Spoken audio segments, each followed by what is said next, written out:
So what's up sa inyong mga kaibigan, no? Magandang buhay sa inyong lahat. So kami ay mukhang aalis tayo. Yes, aalis nga tayo at papunta tayo ng Cagayan de Oro. At ngayon po ay oras ng alas 4 ng umaga. Medyo madilim pa mga kaibigan. At tayo ay papunta na ng Cagayan de Oro gamit ang Honda Beat FI. Damn! Woo! Mga ka-farming, no? So tayo bibili ng isang truck para sa ating mga produkto. Yan yung aking kasama, Kuya Reggie Boy. Pagas muna tayo mga kaibigan. 100 pesos only, papuntang Cagayan de Oro. Umbot nating Sambuanga. Umbot nating Sambuanga. What? Masambuanga kami, te. Kaya daw, te? Kaya. Kaya. Let's go. Yun nga mga kaibigan, no? So madilim na madilim po sa daanan. Kami ay papunta ng Cagayan. Papunta pa lang kami ng Sorsogon sa Matnog ho. O yan, inabutan na kami ng maaga. Hindi ako nakapag-video nga mga ka-farming.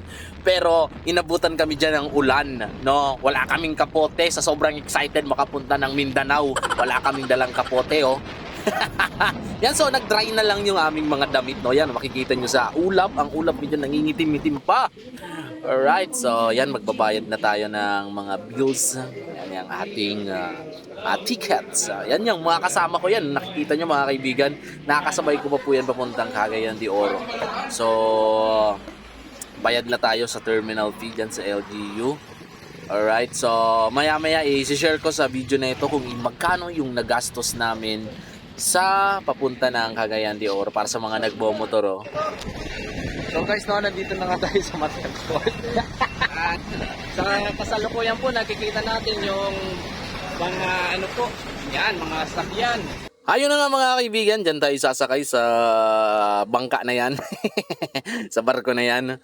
At inuuna muna yung mga bus and trucks na papunta po ng Samar. Yan, pa-picture-picture mo yan. And so mga kaibigan, no, ayan po, kami ay papunta na nga at sasakay pa lang po kami dito sa Matnog. Kaya na pa kaming alas 3 ng umaga. Kaso ngay maulan at nabasa po yung kanyang sapatos. Ng Chinilas. Dahil nakalimutan yung kapote. So ayan mga kaibigan, no, nakalimutan po yung kapote. Tapos siyempre pasilong-silong kami. So ngayon ay mabuti naman mainit dito, no, pero may magpapadyan ng makulimlim nga dito sa likod ko. Oh. So yun mga kaibigan, no. Ayan, may makakakilala kaya sa atin sa Visayas, mga manonood natin diyan sa Visayas. No, so shoutout diyan sa madaraanan namin sa Leyte, diyan sa Samar. No, pero papunta kami ng Cagayan de Oro mga kaibigan, no.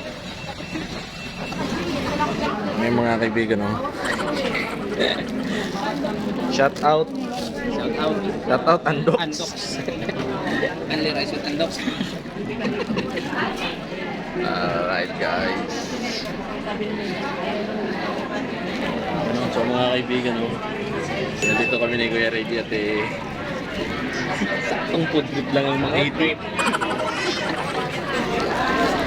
Ayan guys, tapos na siya.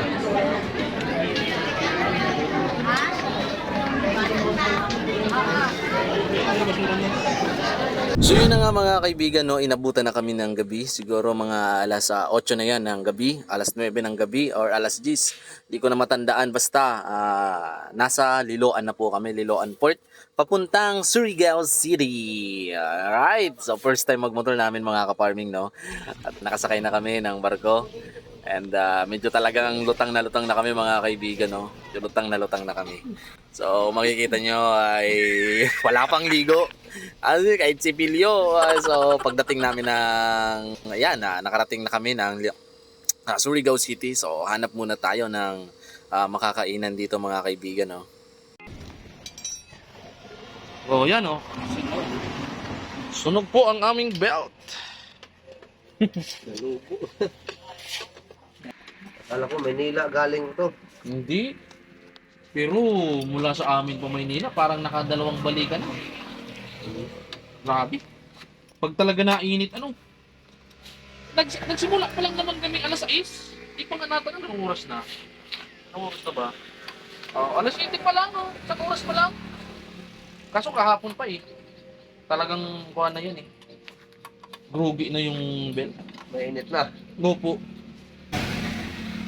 Shoutout sa KKC Morada Motor Parts. Shoutout, boss. Body, I'm an icon, man. And my girl about a 10. I should fuck her in the Benz.